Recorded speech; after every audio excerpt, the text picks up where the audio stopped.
perayaan Natal begitu istimewa sehingga dirayakan dengan 3 misa.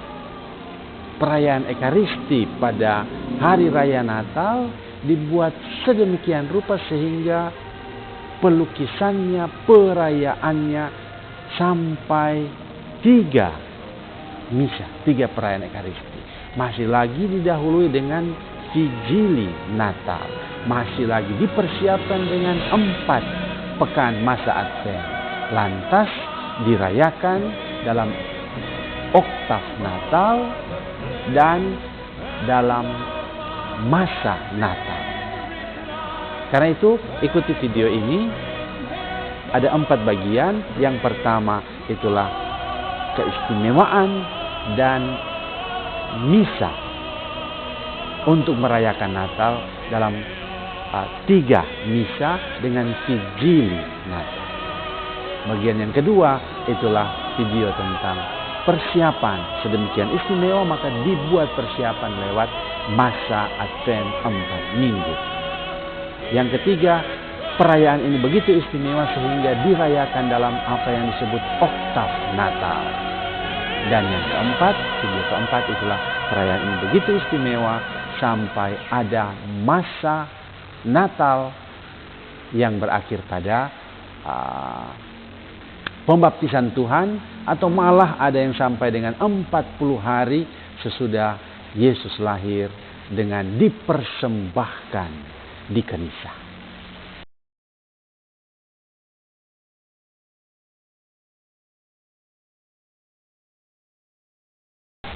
Ya, perayaan Natal bagi kita itu bukan sekedar perayaan kelahiran seperti yang kita kenal, bukan sekedar perayaan hari ulang tahun seperti yang biasa kita rayakan. Tapi bagi kita ini sesuatu yang istimewa, yang luar biasa karena menyingkap misteri keselamatan manusia. Inilah perayaan Sabda, Sang Sabda menjelma menjadi manusia dan tinggal di antara kita. Yohanes 1:1-14. Betapa tidak? Bukan sekedar kelahiran biasa, tapi bagi kita kelahiran Yesus itulah Allah yang tidak kelihatan boleh lahir, ambil rupa seperti kita manusia. Ini luar biasa. Dan itulah misteri keselamatan kita. Allah yang luar biasa, maha kuasa, maha mulia, maha sempurna, mau menjadi sederhana, mau menjadi terbatas, ambil bagian dalam kemanusiaan kita untuk menyelamatkan kita. Bahkan bukan cuma lahir, datang, tinggal dan mengalami seluruh kemanusiaan kita untuk mengangkat kita lahir baru menjadi putra putri kerajaan Allah. Ini peristiwa yang luar biasa, ya.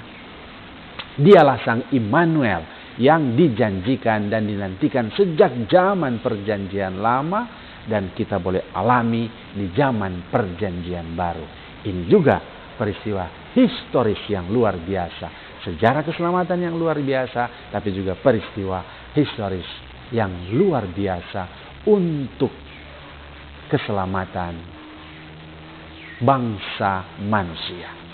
Nah, kemuliaan ini kita telusuri dari Injil yang kita terima. Dari Injil Lukas kita tahu ada kelahiran Yesus yang disembah oleh para gembala, kemudian disembah oleh para raja dengan bimbingan bintang. Para gembala menyembah dengan bantuan para malaikat. Nah, dalam Injil sendiri kita sudah lihat betapa istimewa, betapa mulia kelahiran di dalam kandang, tetapi disembah oleh gembala yang dipimpin oleh para malaikat, yang dituntun oleh para malaikat. Disembah oleh para raja yang dituntun oleh bintang. Lukisan-lukisan yang istimewa yang membuat kita umat Kristiani dari masa ke masa sejak awal gereja merenungkannya dan mengajarkannya dan membuat perayaan-perayaan dalam bentuk tradisi dari masa ke masa. Sejak kapan? Kemuliaan ini tidak mungkin didiamkan saja. Maka itu, dari permenungan demikian berdasar pada Injil, lahirlah pengajaran, lahirlah perayaan-perayaan yang dipelihara dalam gereja. Secara istimewa kita bisa temukan peninggalan-peninggalan tulisan-tulisannya. Perayaan kelahiran Yesus sudah dimulai sejak tahun 200-an. Kenapa sebelumnya tidak ada? Mungkin ada, tapi sulit menemukan data-data historis. Apalagi di zaman gereja sementara dianiaya. Nah, data-data historis yang kita temukan itu sesudah Injil, itulah pengajaran dan perayaan-perayaannya. Baru kemudian pada tahun 200-an yang apa yang didalami, direnungkan dalam Injil, dibuat dalam perayaan dalam kesatuan, itulah kelahiran Yesus, Epifani. Yesus dipersembahkan di Kenisa 40 hari sesudah kelahirannya, dan pembaptisan Tuhan. Jadi rangkaian peristiwa Injil yang kita temukan ini sebenarnya bukan saja ditulis dalam Injil, tapi juga dirayakan sedemikian rupa sejak awal. Data historis menyatakan sejak 200-an sudah bisa ditemukan di sana sini perayaan-perayaan, khususnya di 4 peristiwa penting ini. Kelahiran, Epifani atau peristiwa Yesus menampakkan dirinya yang lahir itu kepada dunia dalam 3 raja, kepada para gembala dan seterusnya, dan dipersembahkan di Kenisa 40 hari sesudah itu, dan pembaptisan Tuhan. Ada yang merayakannya sendiri-sendiri, ada juga yang merayakannya bersama-sama sesuai dengan perhitungan-perhitungannya. Nah, dari mana ini bisa ditemukan? Itu pertama-tama ditemukan catatannya sudah mulai dirayakan oleh umat yang ada di Mesir, wilayah Mesir, menurut catatan Santo Clemens dari Alexandria. Bahkan sejak Santo Chrysostomus kemudian, tahun 347 sampai 407, ini semua perayaan-perayaan ini menjadi lebih nyata.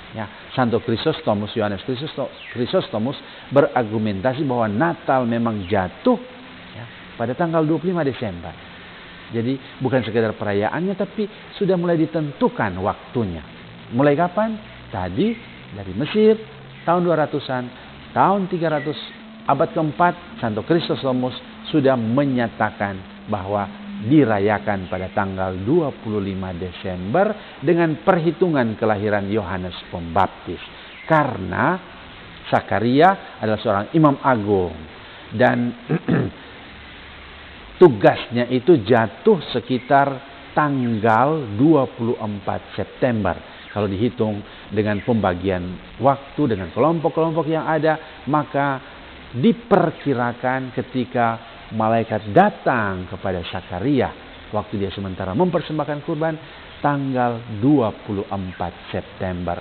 Maka Yohanes Pembaptis lahir diperkirakan 9 bulan sesudahnya. Itulah 24 Juni. Kalau begitu, Kristus lahir kapan? Nah, ini logikanya, argumentasinya, tapi juga kemudian diajarkan dan dirayakan sejak Santo Chrysostomus. Kalau Yohanes Pembaptis itu lahir sekitar 24 Juni, maka Kristus lahir 6 bulan sesudahnya. Karena Maria tinggal 3 bulan lamanya sampai Yohanes Pembaptis lahir. Sesudah itu, 6 bulan sesudah itu, Yesus lahir. Kapan itu? Ya, 25 Desember. Begitu. Ya, perayaan. Ada yang mengatakan bahwa 25 Desember itu karena ada dewa matahari dan macam. Sebenarnya tidak ada hubungannya, karena inilah perhitungan-perhitungan yang sudah dibuat sejak abad keempat Santo Chrysostomos. Kemudian dari penetapan itu gereja merayakan peristiwa-peristiwa yang berdasar pada kitab suci yang berhubungan dengan ini. Misalnya kalau Yesus lahir 25 Desember, kapan Maria menerima kabar dari malaikat Gabriel? Pasti dihitung 9 bulan sebelumnya, 25 Maret. Begitu gereja kita luar biasa merenungkan, mengajarkan, tapi juga merayakan peristiwa-peristiwa penting dari Tuhan kita Yesus Kristus, khususnya perayaan Natal, perayaan keselamatan manusia. Allah menjelma menjadi manusia dan berkenan tinggal di antara kita. Kemuliaan dan keistimewaan dari misteri inkarnasi Yesus ini, misteri keselamatan manusia dalam penjelmaan Allah menjadi manusia ini, diungkapkan dalam Injil, direnungkan dalam sejarah gereja, diajarkan dan dirayakan dalam pelbagai perayaan. Itu semua bisa kita temukan sekarang juga dalam apa yang kita sebut prefasi Natal. Dikatakan Natal Yesus Kristus menjadi peristiwa Allah memancarkan kemuliaannya yang tak terperikan kepada manusia. Karena apa? Karena Dia yang tak kelihatan kini dapat kita kenal dalam diri Yesus Kristus. Itulah ungkapan betapa mulia perayaan ini, betapa istimewa peristiwa kelahiran Yesus, karena Dia yang tak kelihatan kini dapat kita kenal dalam diri Yesus Kristus. Masih lagi diungkapkan, Ia yang sudah ada sebelum adanya waktu kini memasuki kurun waktu. Luar biasa arti pentingnya perayaan kelahiran Yesus yang direnungkan, diajarkan oleh gereja dari masa ke masa. Untuk apa? Supaya hidup manusia yang rapuh dan fana diresapi oleh daya hidup ilahi yang abadi. Supaya manusia yang jauh tersesat dipanggil kembali menuju kebahagiaan abadi. Supaya alam semesta yang hancur berantakan diciptakan kembali dan dipulihkan keutuhannya. Nah, sedemikian mulia, sedemikian istimewa, maka itu dirayakan dalam 3 misa. Mana itu? Ada misa malam, misa fajar, dan misa siang. 3 misa untuk merayakan perayaan kelahiran Yesus Kristus itu, merayakan kemuliaan, keistimewaan dari misteri inkarnasi itu dengan ciri khas masing-masing. Yang pertama, misa malam. Apa yang dimaksudkan misa malam? Misa malam itulah misa pada malam di mana seperti dalam kitab suci kita ketahui para malaikat mewartakan kelahiran Yesus. Jadi misa malam bukan nanti 25 malam, tapi misa malam itulah misa di mana Yesus lahir pada malam hari itu 24 malam. Nah, ini seringkali agak dikaburkan ketika kita merayakan Sijili Natal juga pada malam hari 24 malam. Maka sebenarnya pada tanggal 24 ada 2 misa yang berbeda. Satu misa Sijili Natal, diterangkan kemudian. Kapan itu? Kita buat sebenarnya jam 6 sore. Atau jam 7 malam, paling lambat jam 7 malam. Atau bisa juga hari tanggal 24 jam 4 sore, jam 5 sore. Cuma memang alasan pastoral seringkali tidak memungkinkan ini semua. Tapi saya ajarkan ini supaya kita tahu apa bedanya Sijili dan misa malam Natal. Malam Natal mengungkapkan misteri yang luar biasa, itulah ketika malaikat-malaikat mewartakan kelahiran Yesus kepada para gembala. Nah, ini diungkapkan dengan bagus dalam Injil malam Natal itu. Injil malam Natal dibacakan adalah Injil Lukas Bab 2 ayat 1 sampai 14. Hari ini telah lahir bagimu juru selamat. Siapa yang mengatakan itu? Siapa yang mengatakan itu? Para malaikat. Maka biasanya misa malam Natal itu dirayakan pada jam 11 malam, jam 10, jam 11 malam. Sehingga diperkirakan pada waktu itulah kita ikut peristiwa. Memang tidak dikatakan persisnya waktu para malaikat datang kepada para gembala. Tapi untuk menekankan semua ini kemuliaan kemegahannya seperti yang kita temukan dalam Injil Lukas itu, maka misa malam Natal pada umumnya dirayakan pada jam 12, jam 11 malam tanggal 24. Dengan Injil yang diwartakan itulah para malaikat datang kepada para gembala untuk mewartakan hari ini telah lahir bagimu juru selamat. Nah, untuk menekankan keistimewaan itu, maka pada malam Natal ini ada unsur spesial, yaitu apa yang disebut dengan kalenda atau maklumat Natal.